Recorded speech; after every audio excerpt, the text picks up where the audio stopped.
A church full of grace. The News Church.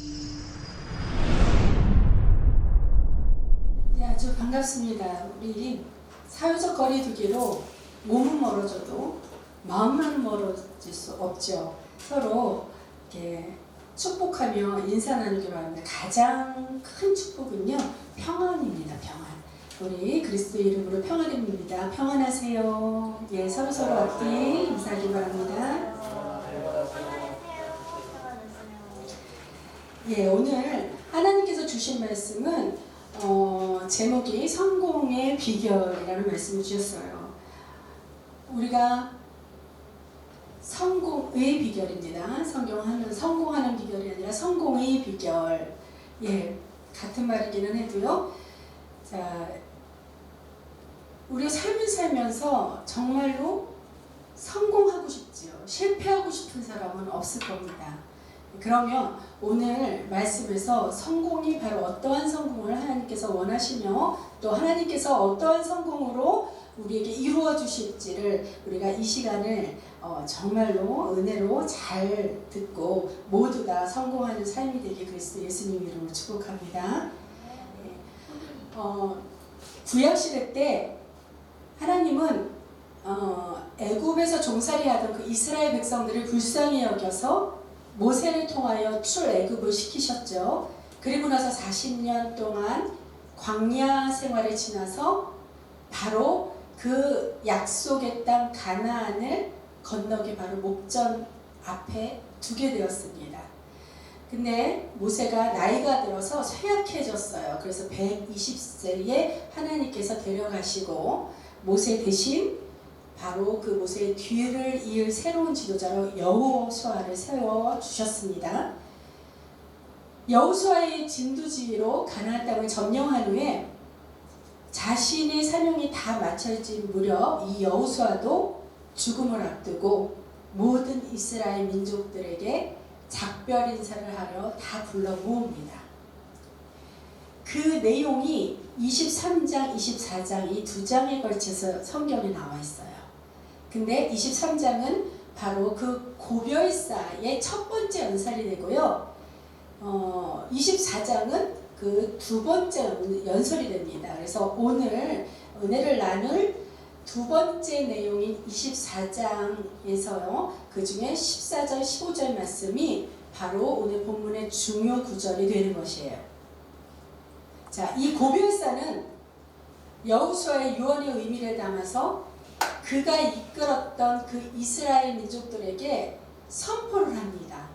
이렇게 해야지 우리가 성공하는 삶을 살 수 있다 하는 그런 말씀을 하나님께서는 여호수아를 통해서 하셔요. 그렇게 여호수아는 선포를 하면서 한편 자신의 그 내면에서는 정말로 이스라엘 백성들이 그렇게 하기를 진심 어린 당부의 마음이 들어있는 그러한 것을 알 수 있습니다. 지금은 고인이 되신 우리 친정 아버지가 계시는데요. 우리 아버지도 유언을 남기고 돌아가셨습니다. 그 유언이 뭐냐면 너희가 서로 사랑하라는 유언이었습니다. 그러면서 우리에게 처음이자 마지막으로 사랑 고백을 해주셨어요. 나도 너희를 사랑한다. 정말로 생전 처음으로 들어보고 그리고 그 마음의 감동으로 아버지를 정말로 천국 환송을 보내드린 그런 기억이 있습니다.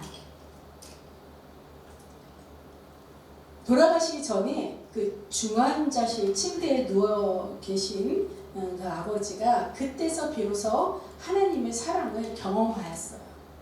그래서 아버지도 무척 감동의 은혜를 입었던 것 같습니다. 얼굴에 산소 마스크가 이렇게 끼워져 있죠. 그래서 그 산소 마스크에 감춰져 있는 모습이었지만 아버지는 그 하나님을 만나서 주님과 함께 천국에 올라간다는 그 확신으로 가득 찬 모습이 그 눈빛과 표정에 그대로 담겨있는 걸 저는 충분히 느낄 수 있었어요. 그렇게 진정한 그리스도의 사랑을 입었으니 그 사랑의 힘으로 남을 돕고자 하는 그런 아버지 마음이 있어서 그 당시 병실에 누워있고 중환자실이고 지금 생명을, 죽음을 앞두고 있는데 무엇을 하겠습니까? 그렇지만 아버지께서는 정말로 가장 이 상태에서 있어서 최선책으로 내가 육신의 장막이 떠나기 이전에 정말 모든 이들에게 내가 가지고 있는 거 다 도움이 되게 하고 싶다. 그런 뜻을 밝히셨습니다. 그래서 안구의 각막과 또 여러 장기들 중에서 건강한 것을 취할 수 있는 걸 취해서 다 나눠주기를, 다 기증해달라고 그렇게 부탁하시고 하나님 곁으로 올라갔던 그런 아름다운 일을 기억하고 있어요. 자, 피 흘림의 사랑으로 희생하셨던 그 예수님처럼 아버지도 그 사랑을 경험하고 체험하고 또 그대로 본받아서 자신의 모든 것을 다 주길 원하셨던 것입니다. 자, 그래서 우리 자녀들은 아버지의 유언대로 늘 사랑하면서 서로 도와야겠다는 마음을 먹고 살고 있다고 저는 그렇게 믿고 있습니다. 그러나 정말로 형제자매들끼리 또 같은 식구만 형제자매입니까? 저는 분명히 아버지께서 하신 말씀이 우리 가정 안에 국한되는 말씀이라고 생각하지 않아요. 그것은 아버지의 유언이 아니라 아버지를 통해서 하나님께서 다시 우리에게 되새길 수 있도록 믿음, 소망, 사랑 중에 이 세 가지는 모두 세 가지 중에 제일은 사랑이라고 말씀하신 그 말씀을 우리에게 아버지를 통해서 해주신 걸로 믿습니다. 그렇지만 우리가 아무리 사랑하는 마음이 많아도, 그래서 돕고자 하는 그런 마음이 아무리 간절하다 할지라도 내가 지금 도움이 되지 못하는 곤란한 처지나 형편이 어려운 지경에 놓여 있을 수 있는 안타까움이 생길 수 있어요. 또 반대 입장으로 내가 누군가의 도움을 좀 받고 싶습니다. 내가 도움을 받고 싶을 때에 내 마음은요, 어떤 마음입니까? 지금 누구보다도 내가 가장 힘들 것 같은 생각으로, 그리고 지금 현재는 그렇기 때문에 나의 처지가 가장 위급한 것만 같은 그런 생각이 있습니다. 그렇기 때문에 내가 지금 힘들고 위급해서 남의 사정이나 상황을 고려치 않을 때도 있었어요. 저도 마찬가지입니다. 그러면서 어떤 생각이 드느냐? 원망이 들죠.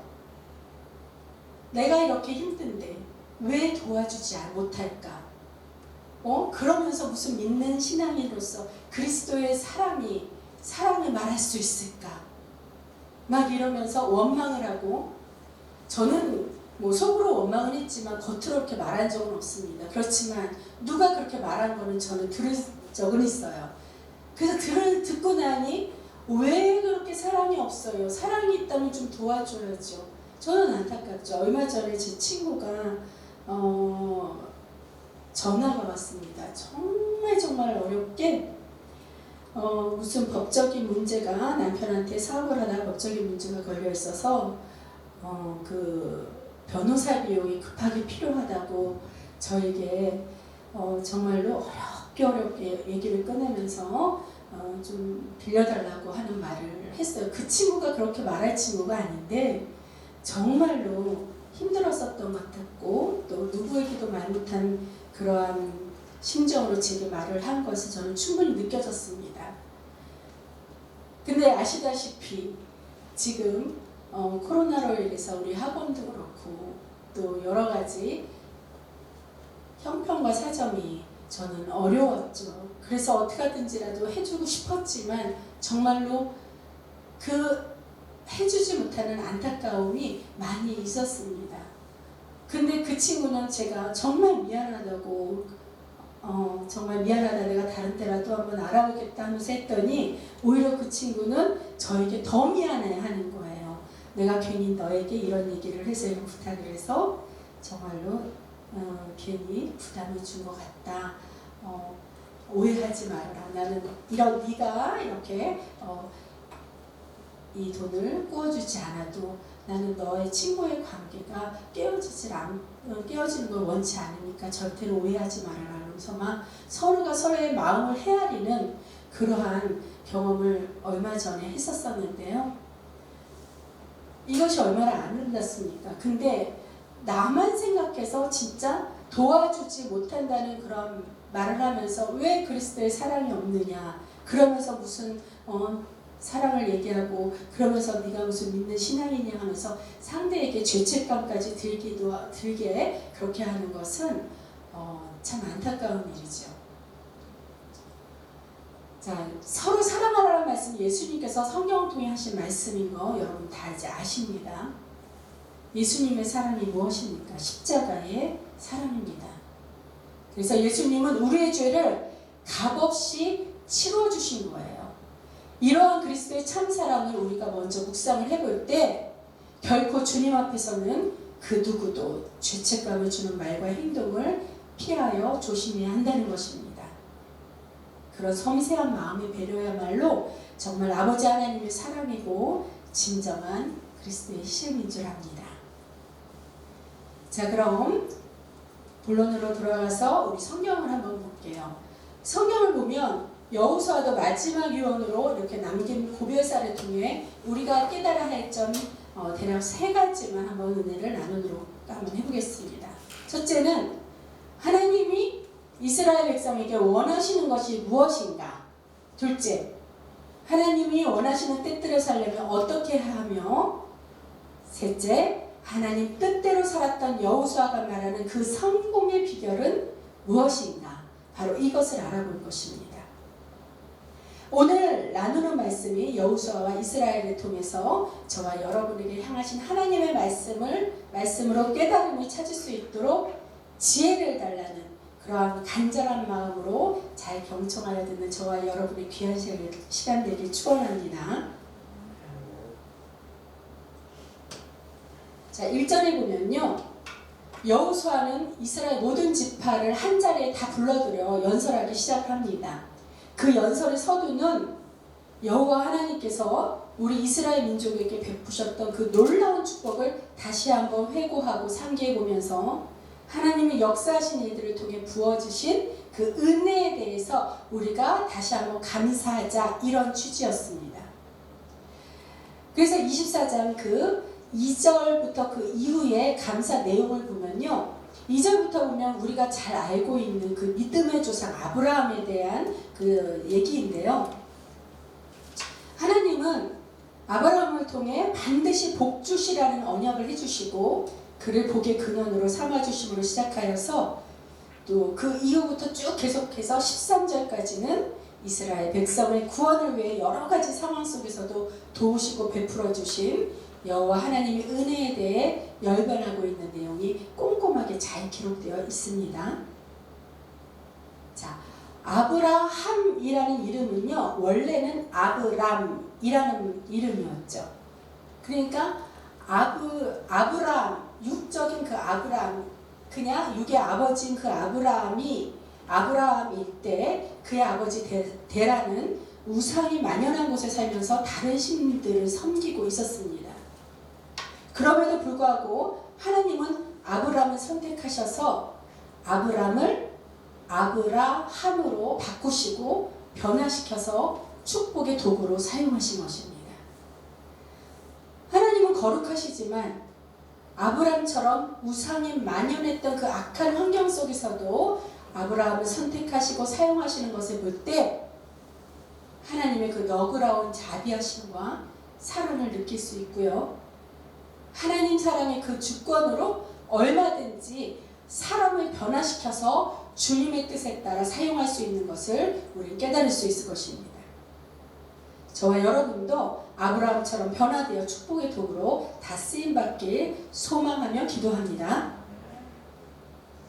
아브라함은요, 주님의 음성에 반응하는 자였습니다. 그래서 하나님께서는 이 아브라함처럼 주님 음성에 반응하는 자를 도구로 택하여 사용하신다는 겁니다. 자, 주님 음성에 주님 명령에 아브라함이 어떻게 반응하는지 한번 볼까요?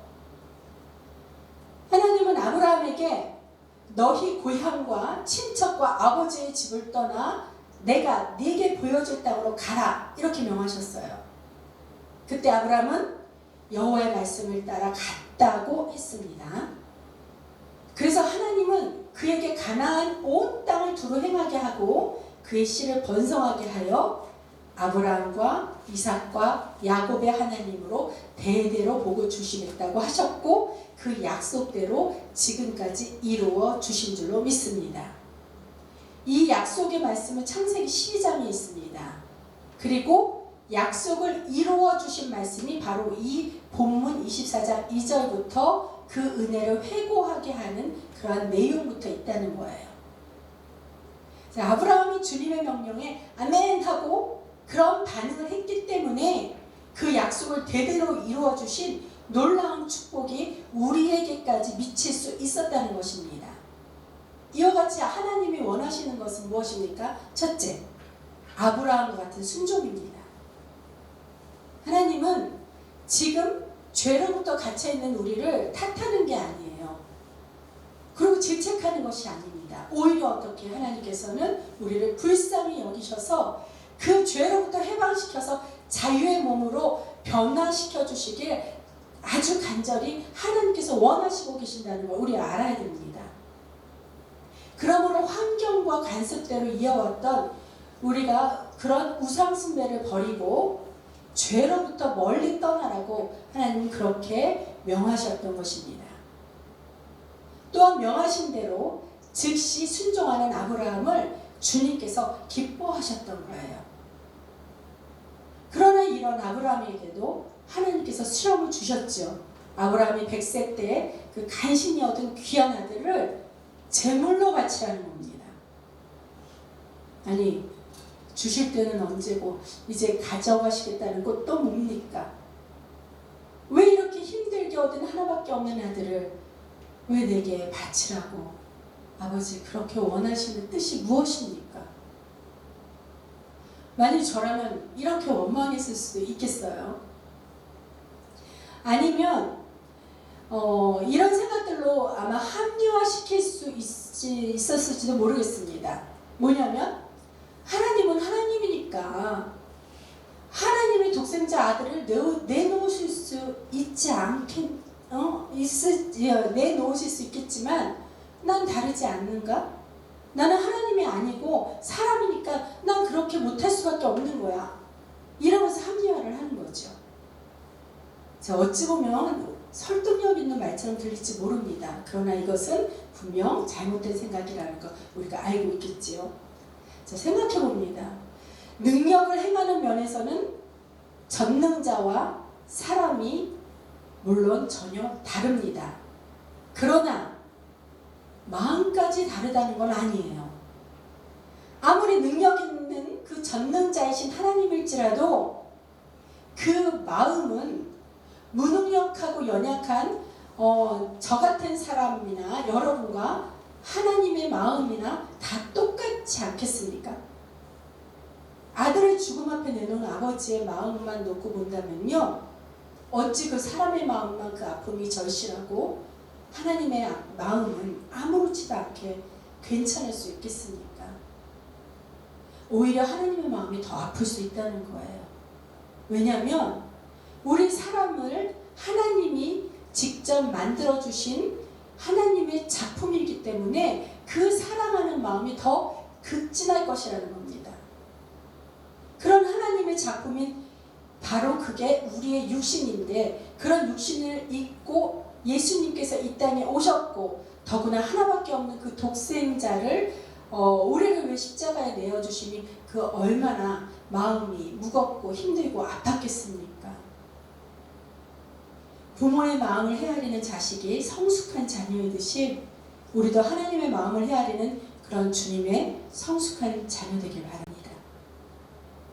아브라함도 아들 이삭을 바치라는 그 명령에 듣자마자 그 마음이 헤아릴 수 없이 아픔은 마찬가지였을 것입니다. 그러나 그는 즉시 순종합니다. 자신의 마음을 강하게 하고 아들 이삭에게는 아무렇지도 않다는 듯 담대하게 마음을 지켜서 아들 이삭을 바칠 제단을 쌓으러 어디 모리아산으로 올라가게 되죠. 그리고 조금도 망설임 없이 이삭을 제단에 올려놓고 칼을 빼어 내려들고 내리치려고 했던 것입니다. 이게 보통 믿음입니까? 자, 여호수아의 경우도 한번 보겠습니다. 하나님은 여호수아에게 모세의 뒤를 이어 요단강을 건너 약속한 축복의 땅 그 가나안으로 향하여 가라고 명하셨습니다. 그럴 때 여호수아는 하나님 앞에 아무 소리도 안 하고 그 명령이 그저 잠잠히 아멘 만으로 이렇게 순종한 것입니다. 여호수아는요, 주님, 이 막중한 임무에 과연 내가 무엇을 할 수 있습니까? 이런 질문도 전혀 필요치 않았다는 겁니다. 자, 우리가 정말 하나님께서 무슨 일을 맡기셨을 때 과연 내가 무엇을 할 수 있습니까? 하나님, 나는 할 수 없습니다. 뭐 이런 말 할 수 있어요. 이것이 어찌 보면 겸손한 것 같이 보일 수도 있겠습니다만, 그러나 하나님께서 강권적으로 명하신 말씀에 우리가 이런 대답을 한다는 것, 이런 질문을 한다는 것은 겸손이 아니라는 것입니다. 왜냐?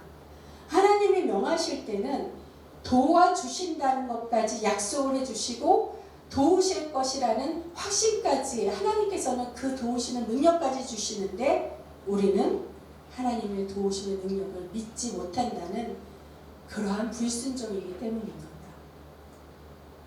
자, 하나님의 명령은 그저 아무 질문도 하지 않고 어떤 토도 필요 없으며 그저 아멘이라는 그 순종만이 있어야 할 것입니다. 믿음으로 아브라함이 순종했을 때 아들 이삭도 살려주셨죠. 믿음으로 여호수아가 순종했을 때 하나님께서 구원의 약속과 성취를 위해 전쟁 때마다 여호수아가 이끄는 이스라엘 민족을 승리하게 해주셨으며 백성들을 잘 다스릴 수 있도록 지혜까지 허락해 주셔서 이스라엘 최고의 지도자로 세워주신 것을 우리가 성경을 통해 알 수 있습니다. 그러나 순종하지 않을 때 벌어지는 결과는요, 우리가 한번 너무 잘 알고 있는 그 흔한 이솝 우화를 한번 보고 살펴보면서 우리가 한번 깨달아 보기 원합니다. 그 이솝 우화 중에서 모든 말을 그 거꾸로 듣는 그 청개구리 이야기 다 아시죠? 예, 청개구리가 왜 비만 오면 그렇게도 울어대는지 그 이유에 대해서 이솝 우화 이야기가 이렇게 시작이 됩니다. 자, 이 청개구리는요, 엄마가 산에 가서 놀라고 하면 바다로 나가고 우는 소리를 공부시킬 때 개굴개굴 이렇게 울어야 한다 하고 시키면 굴개 굴개 이러면서 무척이나 불순종한 아들 개구리였죠. 엄마가 아무리 잔소리를 해도 아들 개구리는 히히 그러면서 희죽희죽 웃으면서 혼자 중얼중얼합니다. 엄마가 아무리 그래봤자 나는 내 맘대로 할 거야, 이런 마음인 거예요. 도저히 아들 청개구리 때문에 속이 상한 엄마 개구리가 병이 들어서 죽게 될 때 이 엄마 개구리도 유언을 했습니다. 죽을 날이 가까이 오자 엄마 개구리는요, 그냥 다 내려놓고 그래, 내가 아들의 성향대로 맞춰야지, 이제 죽을 날이 멀지 않았는데 이러면서 마지막으로 아들 개구리에게 부탁을 합니다. 아들아, 엄마가 죽으면 시냇가에 묻어다오. 시냇가라고 해야지 거꾸로 산에 묻어줄 것 같은 그런 엄마의 생각이 있었기 때문에 시냇가에 묻어달라고 했던 것입니다. 엄마가 숨을 거두고 나니까 비로소 어떻게 아들 개구리는 자기의 잘못을 반성하게 됩니다. 그래서 청개구리는 그 엄마의 마지막 유언대로 엄마를 시냇가에 묻게 되죠. 그런데 장마철이 되니 그 엄마의 그 무덤이 물에 떠내려가서 다 없어질까봐 너무너무 이 청개구리는 걱정이 된 겁니다. 그래서 장마철만 되면 그렇게 개굴개굴 되면서 슬피 운다고 하는 우리가 잘 알고 있는 대화로 아이들에게 교훈을 주는 이야기가 있죠. 자, 이 이야기의 결론은 청개구리가 반성을 하고 그 마음을 고쳐놓고 드디어 엄마의 유언대로 순종을 했다는 것입니다. 근데 여기서 참 이상한 사실을 발견할 수 있어요. 근데 왜 비가 올 때마다 항상 울어야 하는 그런 아픔을 왜 평생 안고 살아가야 하는 거냐는 것이요. 왜? 엄마에게 순종해서 시냇가에 묻으라 해서 묻었는데, 이것은요, 아무리 내가 잘못함을 반성하고 용서를 받았어도 그에 대해 스스로 져야 하는 책임이 반드시 있다는 것입니다. 이 우화가 상징하는 이 재미있는 이야기는요, 이야기에서 그칠 뿐만 아니라 우리가 성경에 비춰볼 때 여러 적용되는 그런 깨달음도 우리가 알 수 있을 겁니다. 자, 하나님께서 저와 여러분을 선택하여 주시고 축복을 주시길 원하십니다. 그래서 하나님께서는 여러 말씀으로 성경을 통해 명령하시는 겁니다. 근데 우리가 말씀대로 순종하지 않는다면 평생 환난당하고 고난에 휩싸이는 삶을 살 수밖에 없는 그러한 책임이 있을 수밖에 없다는 것이에요. 결국 순종을 위한 명령은 모두 우리를 위한 하나님의 사랑임을 깨달을 수 있기 바랍니다. 자, 이와 같은 순종의 원리를 아브라함이나 여호수아는 잘 알고 있었기에 믿음에서 비롯된 순종으로 하나님을 기쁘게 하였던 것입니다. 자, 시험 속에서 고난을 받음으로 힘들어했던 그 하나님을 사랑하는 그 자녀 욥도 성경 1장 21절을 보면요, 이 욥이 하나님의 마음을 기쁘게 해드렸던 그 말씀이 있습니다. 무슨 말씀이냐? 주신 이도 여호와시요 거두신 이도 여호와시니 여호와의 이름이 찬송을 받으실지니다. 이러한 말씀처럼요, 아브라함도 아들 이삭을 바칠 때 죽이신 이가 여호와시니 살리실 이도 여호와라는 그 확신을 가진 믿음에서 비롯된 것이고, 이 최고의 믿음을 실천한 아브라함이 오늘날까지 믿음의 조상이라 불려지는 것입니다. 이 더 나아가 이 참 믿음은 그리스도가 죽으시고 3일 만에 다시 살아나시는 그 부활 신앙을 예표하는 것이 거예요. 하나님은 우리에게도 아브라함과 같은 부활의 믿음을 원하시고 여호수아와 같이 주님 뜻대로 순종하는 것을 원하시는 것입니다. 자, 우리가 구원받았다고 확신하는 것은요, 하나님께서 우리의 죄를 용서하셨다는 그 믿음과도 일치되는 것입니다. 하버드 대학의 어떠한 교수가 용서의 특징이라 하면서 그것을 4가지로 정리했다고 하는데요, 그 중에 이런 말이 하나 있습니다. 용서는 과거가 아닌 미래에 대한 것이다. 용서함으로써 용서하지 않았을 때에 겪을 미래의 고통을 덜게 된다. 자, 이게 무슨 말인지 잘 아시겠죠? 우리는 용서를 할 때 과거의 것을 용서하는 것인 것 같지만 사실 과거가 아닌 미래에 관한 것이라는 거예요. 자, 용서함으로써 용서하지 않았을 때는 우리가 잘못한 사람보다 용서하지 않은 사람이 더 미래에 고통을 겪게 된다는 것입니다. 그러한 뜻이 되죠. 그러나 용서한다고 해서 과거에 상처있던 기억은 사라지는 것이 또 아니라고 하는데요. 자, 그런데 어떻게 우리가 잘못한 상대를 용서할 수 있겠냐는 겁니다. 그래도 용서할 수 있는 이유는 주님이 가르쳐 주신 그 기도문을 보면 우리가 잘 깨달을 수 있겠죠. 주기도문 중에서 우리에게 죄 지은 자를 사하여 주듯이 우리 죄를 사하여 주옵시고 라는 말이 있죠. 비록 내게 상처를 준 자에 대한 기억은 사라지지 않겠지만 내가 그들을 반드시 용서해야 하는 것은 주님이 가르쳐준 그 기도대로 내게 죄 지은 상대를 용서해야 그와 마찬가지 나도 주님께 용서함 받아 천국의 미래를 얻고 그 미래에 구원이 있기 때문이라는 것입니다.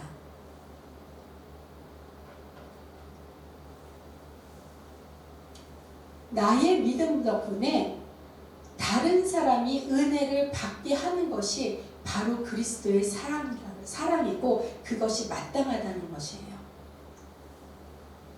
모든 잘못한 일을 용서할 수 있는 저와 여러분이 돼서 우리도 용서함이 받았기 때문에 용서했기 때문에 우리의 죄도 이미 주님께 다 용서받은 줄로 믿습니다. 자, 그런데 왜 용서를 받았는데 구속함을 못 믿는 자들이 또 있을까요? 자, 왜냐하면 그들은 자신들의 죄가 뭔지도 모르고 또 죄를 모르기에 용서함 받은지도 모른다는 것입니다. 그렇게 죄 가운데 그대로 살아가서 그 죄라는 벽으로 인해 주님과의 교제를 스스로 막아놓아 주님을 만나기 힘든 것이라는 거예요. 때문에 그 벽은 회개를 통해 우리가 허물어야 합니다. 그러면 이미 용서해 주신 하나님을 만날 수 있을 것입니다. 사랑과의 관계에서도 마찬가지죠. 찾아가서 사과하고 그 관계의 벽을 허물어야 합니다. 그러면 이미 그들이 그리스도의 사랑으로 그들을 사랑하고 있다는 것을 아마도 확인할 수 있게 될 것입니다.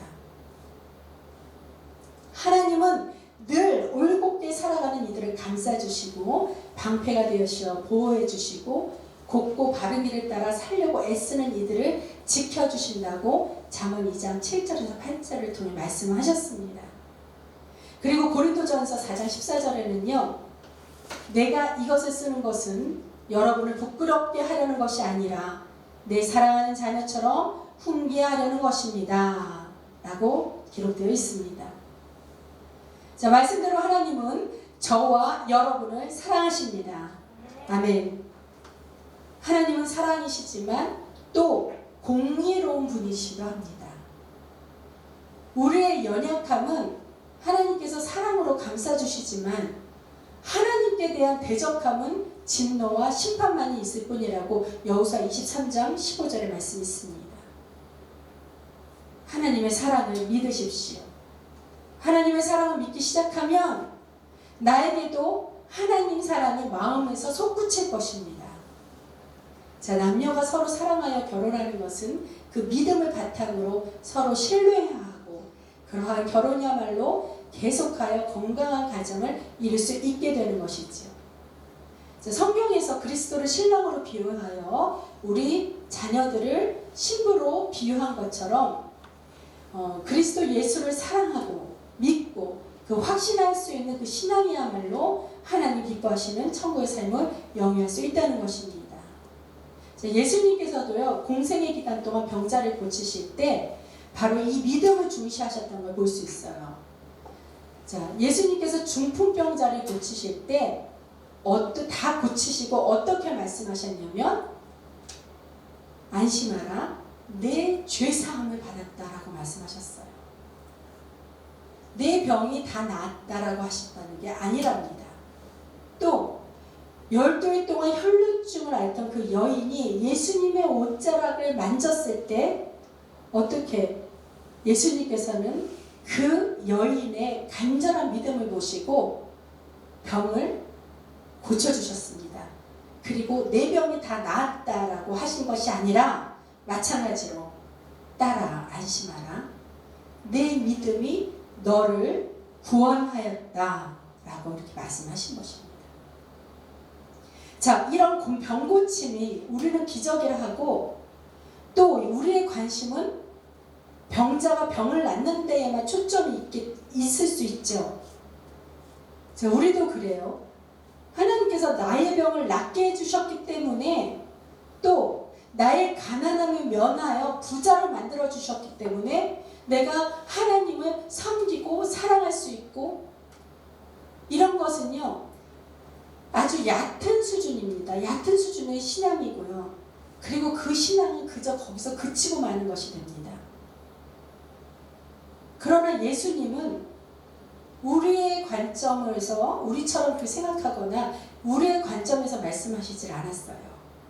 예를 들면 그 병자에게 뭐라고 말씀하셨다고 그랬어요?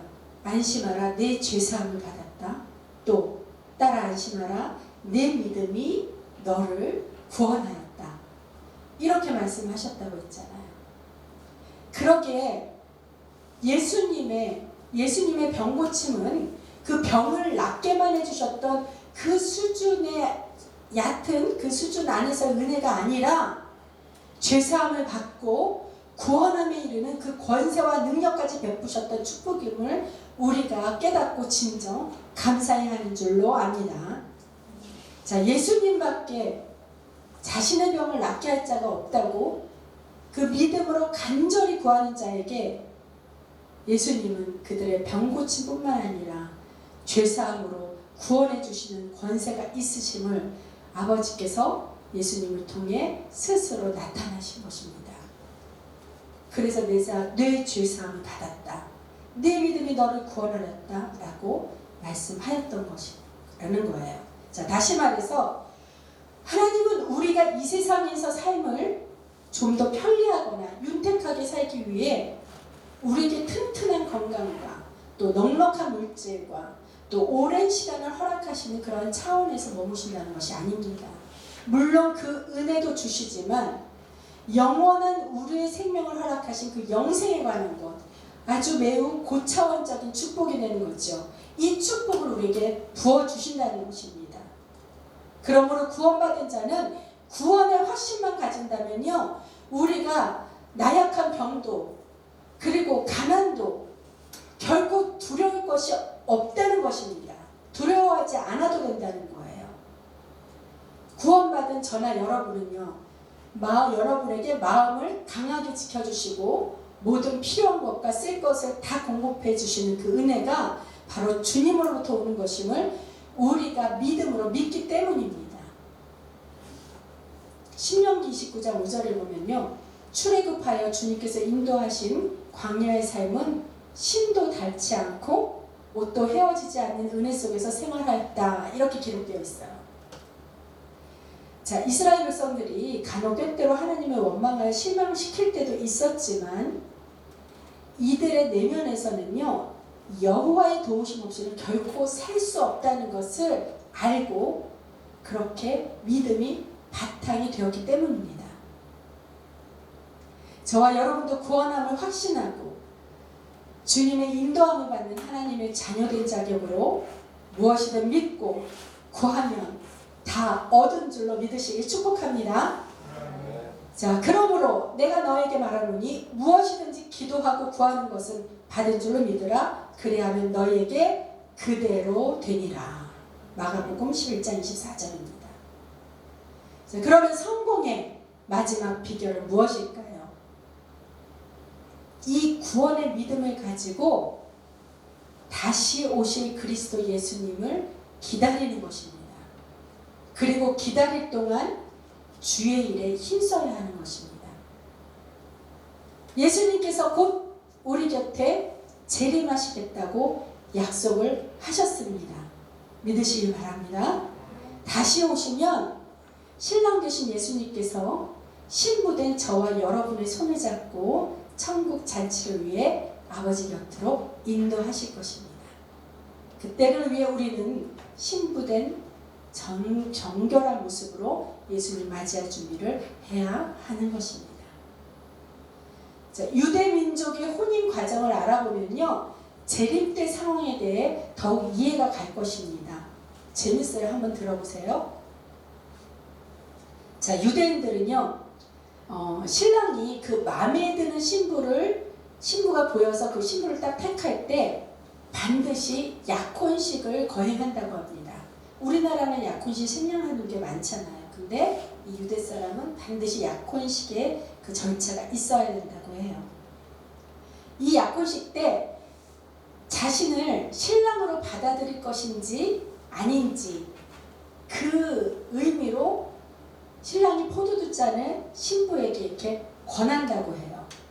그래서 이 신랑이 권하여 주는 이 포도주 잔을 신부가 받아서 마시면 나도 당신을 원하고 혼인을 동의합니다 라는 이런 뜻이고요. 반대로 잔을 마시지 아니하면 거절의 뜻이 되는 거죠. 그래서 그 약혼식은 무효가 된다고 합니다. 자, 이렇게 둘이 눈이 맞아서 둘이 혼인을 하기 원하여서 동의가 되면 신랑은 혼인식을 정식으로 거행하는 날이 올 때까지 예식을 준비하기 위해 열심히 일하면서 그날을 손꼽아 기다린다고 합니다. 자, 신부도요. 근데 여기서 아주 참 신기한 건요. 이 약혼식을 한 신부가요. 그 혼인식을 할 날까지 그때 입었던 옷을 바꿔 입지도 않고 그 예식 때까지 그 옷 그대로, 그 옷차림 그대로 기다린다고 합니다. 얼마나 불편하겠습니까? 그래도 불편한 줄 모르고 그렇게 기다린다고 해요.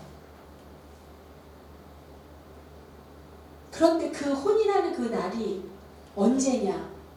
이 날은요, 신랑 신부를 포함하여 그 누구도 아무도 알 수 없다고 합니다. 단지 누구만 아느냐? 신랑 아버지 그 혼자만이 알고 있다고 해요.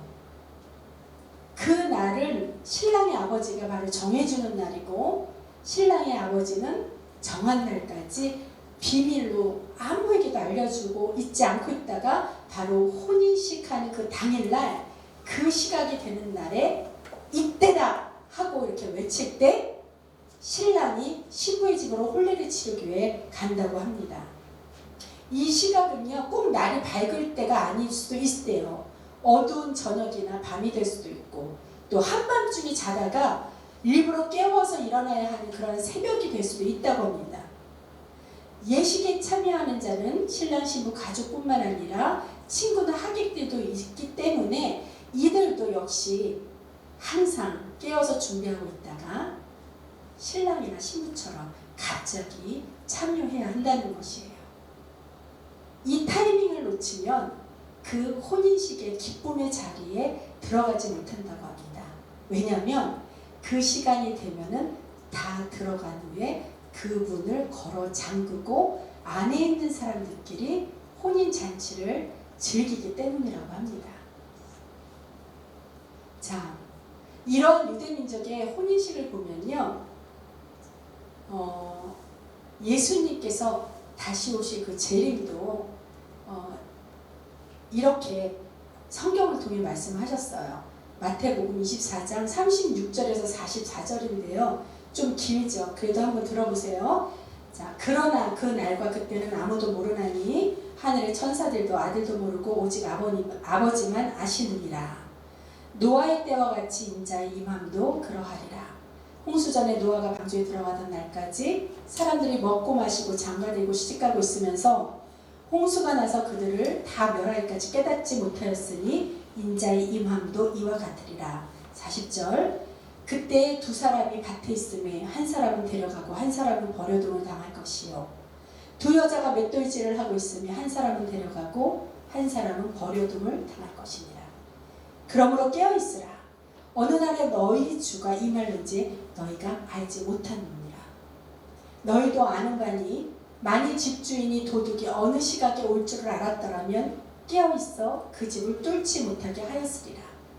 이러므로 너희도 준비하고 있으라. 생각하지 않을 때에 인자가 오리라. 이러한 말씀으로 하나님은 예수님 재림을 위해 우리에게 말씀을 해주셨습니다. 자, 신부가 약혼시대에 입었던 그 드레스를 옷을 갈아입지 않고 그대로 생활한다고 했어요. 일을 할 때나 음식을 먹을 때나 외출할 때나 잠을 잘 때나 이 모든 생활에서 옷맵시가 흐트러져 우리는 볼상사납지 않도록 매우 조심조심하면서 그 정결함을 유지해야 한다는 것입니다. 마찬가지 우리도 신랑이신 예수 그리스도를 기다리는 마음이 이와 같은 신부와 같아야 할 것입니다. 정결함과 우리의 거룩한 모습을 늘 유지하여서 우리는 조금 불편하여도 거룩하게 조심하면서 믿음의 본을 보이는 그리스도의 신부가 되려면 우리가 제일 먼저 여러분 이렇게 축복의 자리에 오는 예배부터 늘 힘써서 지키며 주님을 섬겨할 줄로 압니다. 그래서 예배를 통하여서 항상 거룩함을 힘입어 예수님의 재림을 기다려야 할 줄로 압니다.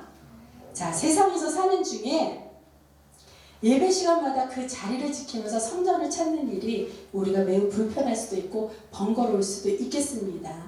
어떤 일 하다가도 때에 맞춰 시간을 비워놔야 하고 또 예배 위해서 여러 가지 준비를 해야 할 일이 있기 때문이죠. 예배라는 건 주님을 만나기 위한 약속된 시간이므로 성전에 나올 때는 유대민족의 혼인을 준비한 그 신부의 옷차림처럼 깨끗하고 정갈한 옷으로 갈아입고 준비할 것입니다. 자다가 잠옷을 입은 채 세수도 안 하고 그대로 나오는 사람은 아마도 한 사람도 없을 것이에요.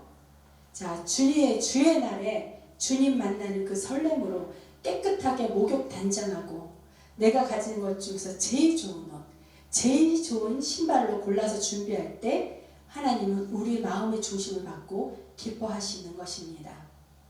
이것이 비단 우리의 보이는 이 육체뿐입니까? 우리의 마음과 우리의 정결한 그 영혼까지도 주님 앞에 그대로 간직하고 나와야 할 것입니다. 더구나 오늘 이렇게 보면 내 자신만 나오는 것이 아니라 가족을 인도하고요. 또 이웃을 인도하여서 정말 함께 성전에 나오는 이들을 하나님께서 더 기뻐하시리라 믿고 예수님의 이름으로 축복합니다. 자, 결론입니다. 이스라엘 백성들이 가나안 땅에 들어가서 정착하게 된 것은 하나님의 백성들이 영적인 가나안에 들어가서 누리게 될 영원한 안식에 대한 모형이라는 것입니다. 즉 다시 말해서 이스라엘 민족에게 있어서 정복하고 누려야 할 가나안 땅은 오늘날 우리가 사단으로부터 승리하여 구원을 이루고 누려야 할 그 천국의 모형이라는 것이에요. 천국에서 주님과 함께 영생하는 것이야말로 우리 성공의 목표이자 성공하는 삶을 이루는 것인 줄로 믿으시기 바랍니다. 여호수아는 하나님이 허락하신 그 축복의 가나안 땅을 점령하기 위해 여러 번의 전쟁을 치러야 했어요. 그 점령의 의미는 단순히 땅을 차지하기 위한 것만이 아닙니다. 가나안 땅은 우상이 만연한 곳이므로 거룩한 하나님의 백성이 살 수 없기에 그 땅에 거주한 주민들뿐만 아니라 그들이 소유하고 있던 모든 것을 다 없애야 했습니다. 축복의 가나안 땅을 점령하기 위해 하나님은 그들의 전쟁을 승리하도록 도와주시고 능력 주시는 분임을 여호수아는 잘 알고 있었습니다. 자, 우리 본문 바로 이전인 13절에 내가 또 너희가 수고하지 아니한 땅과 너희가 건설하지 아니한 성읍들을 너희에게 주었더니 라고 이렇게 시작하는 말씀이 있어요. 여호와께 순종한 여호수아와 그 백성들은 하나님께 젖과 꿀이 흐르는 그 가나안 땅을 통째로 받아서 주님의 은혜를 누리게 된 것을 알 수 있습니다. 내가 전혀 밭을 갈거나 심지도 수고하지도 않은 것을 거저받은 것이죠. 이처럼 이스라엘의 한 지도자 여호수아의 영육간의 성공 비결은 오직 나와 내 집은 여호와만 섬기겠노라는 그 고백에서부터 비롯된 것임을 믿으시기 바랍니다. 그리고 여호수아는 자신뿐만 아니라 그들 백성에게도 너희도 나처럼 여호와만 섬길 것인지 아니면 강 건너 저편으로 다시 돌아가서 그곳에 우상신을 섬길 것인지 직접 선택하라고 합니다. 자, 저와 여러분도 이 자리가 여호수아와 함께하는 그 이스라엘 백성들과 같은 입장이라면 어떻게 하시겠습니까? 누구든지 자신의 갈 길을 택할 권리는 있습니다. 그러나 그 길을 선택할 때 과연 이 길이 주님의 뜻과 맞는지 아닌지가 매우 중요한 것이라는 겁니다. 저와 여러분의 주인은 한 분밖에 안 계신 줄 압니다. 자, 그러면 그 주인은 누구입니까? 그리스도입니까? 사탄입니까? 사탄은 분명 아니라고 우리가 자신 있게 대답할 수 있을 것입니다. 자, 그러면 다르게 다시 한번 묻겠습니다. 그 주인은 자아입니까? 그리스도입니까?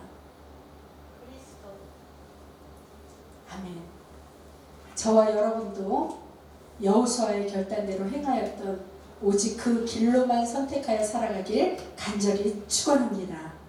그러한 거룩한 삶으로 살아갈 때 하나님은 우리가 알지 못하는 사이에 우리에게 하늘나라의 축복은 물론이고 온 세상의 축복도, 이 세상의 축복도 예비하시는 줄로 믿습니다.